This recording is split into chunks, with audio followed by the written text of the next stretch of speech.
عقلمند اور بیوقوفوں میں کچھ نہ کچھ عیب ضرور ہوتا ہے۔ عقلمند اپنے عیب خود دیکھ لیتا ہے اور بیوقوفوں کا عیب دنیا دیکھتی ہے۔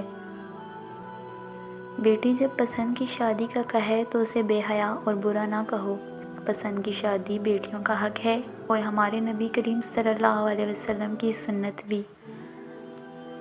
شیطان اتنا بڑا گستاخ تھا کہ اس نے سیدھا خدا کو کہہ دیا کہ میں نہیں کرتا سجدہ اور مردود ہو گیا، اور خدا اتنا بڑا اسکالر ہے کہ اس نے اختلاف رائے پر شیطان کو مارا نہیں بلکہ یہ مہلت دی کہ اپنے نظریے پر لوگوں کو قائل کر سکتا ہے تو کر لے، لیکن یہ خدا کے ماننے والے پتہ نہیں کس مٹی کے بنے ہیں۔ دوسروں کو میلا کرنے سے خود کا کردار اجالا نہیں ہو جاتا۔ ماں کی ایک عادت خدا سے بہت ملتی ہے، دونوں ہی معاف کر دیتے ہیں۔ لوگ کہتے ہیں کہ وقت بدل جاتا ہے، اور وقت نے مجھے بتایا کہ لوگ بھی بدل جاتے ہیں۔ ضروری نہیں جو آج تمہارے ساتھ ہے وہ کل بھی تمہارے ساتھ رہے، اسی لیے اکیلے چلنا سیکھ لو۔ اگر وقت اپنا ہے تو سب اپنے ہیں، ورنہ کوئی کسی کا نہیں۔ ایک دوسرے کو دعاؤں میں یاد رکھا کرو، ہو سکتا ہے کسی کا بڑا کام آپ کی چھوٹی سی دعا کا محتاج ہو۔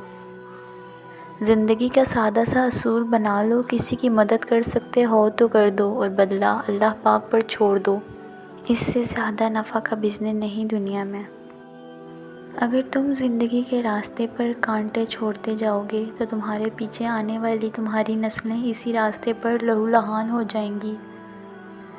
دنیا کے تکبر سے انسان اتنا برباد نہیں ہوتا جتنا دین کے تکبر سے برباد ہوتا ہے۔ ایسے نیک نہ بنے کہ ہر بندہ گنہگار نظر آنے لگے۔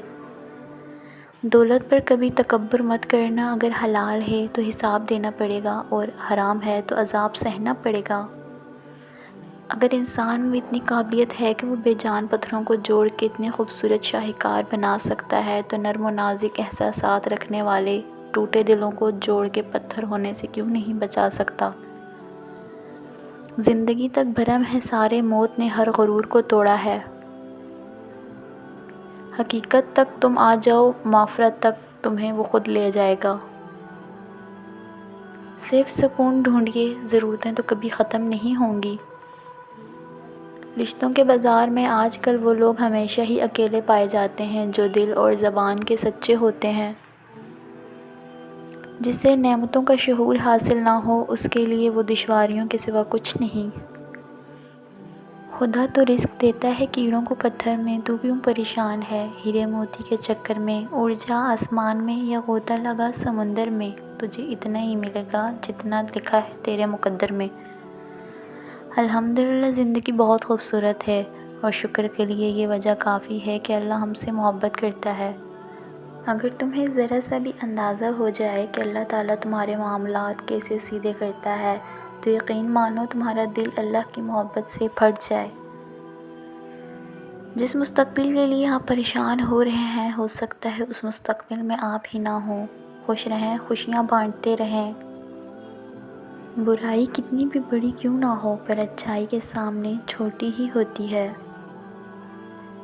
لوگ خالص ہونا پسند نہیں کرتے لیکن تلاش ہمیشہ مخلص ہی کی کرتے ہیں۔